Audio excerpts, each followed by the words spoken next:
In the beginning, God created the heavens and the earth. It doesn't start with a bang. It starts with God creating two things, heaven and earth. Not galaxies, not a big empty space with stars and planets. Just heaven, where He dwells, and earth, where we were meant to dwell. The earth was formless and empty.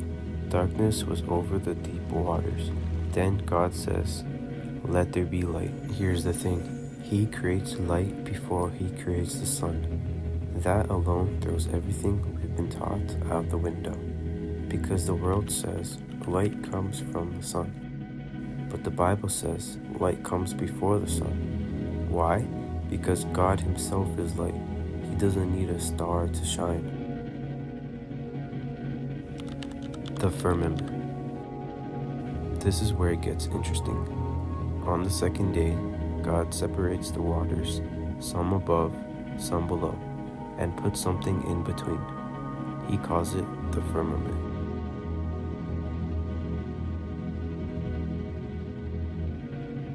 Now, a lot of Bibles try to soften that word.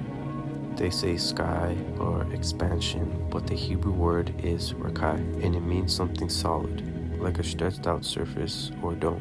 It's not talking about the atmosphere, it's not just clouds, it's a real structure, something God made to divide the waters. And later, He puts the sun, moon, and stars inside that firmament. That right there should make us stop and think, because if the sun and moon are inside this dome, then we're not floating in endless space like we've been told.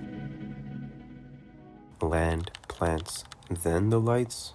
Next, God brings out dry land and creates vegetation. Still no sun yet.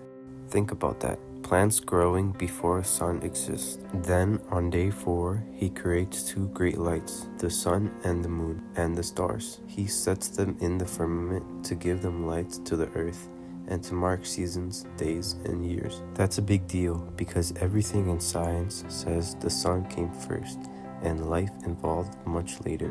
But the Bible says God made the earth first, then puts the sun in place after. The sun isn't the source of life, God is. The world has order, not chaos. God keeps building out creation, birds, sea creatures, land animals. Then finally, He creates mankind. Not from animals, not through a slow process of evolution. He just makes us in His image. And when He looks at everything He made, He says it's very good, not random, not accidental. So, what is this world we're in? When you read Genesis 1, the way it's written, you start to realize this place we're in isn't a spinning ball flying through a vacuum. It's set up, it's structured, it has purpose. The Bible talks about a firm foundation. It says the earth does not move. It talks about God stretching out the heavens like a tent. It describes a dome with waters above it. It describes the sun and moon moving above us in a set path. That's not science fiction. That's literally what the Bible says over and over again. Why hide this? Why lie? Let's be real.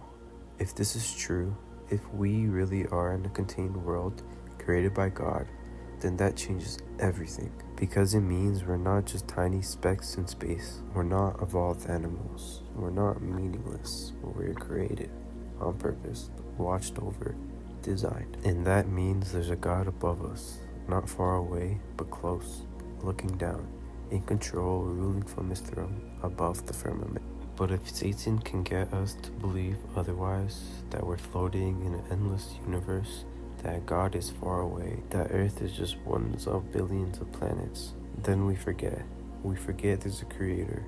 We forget He's watching. We forget this whole world is under His authority. This matters. If you ever feel like life has no meaning, like you're just drifting, trying to figure it all out, just know this. You were made, not by accident, not by chance, by a God who formed this world with His own hands, set boundaries, brought light, and breathed life into you. The world might teach you a different story. They might mock the Bible, twist it, or even ignore it. But the truth is right there on page 1. This is just the beginning. Genesis 1 lays the foundation, but when we get to Genesis 3, that's where the war begins. The serpent, the fall, the promise of a redeemer. It's all connected, and it's all been hidden, distorted, or explained away, but not anymore.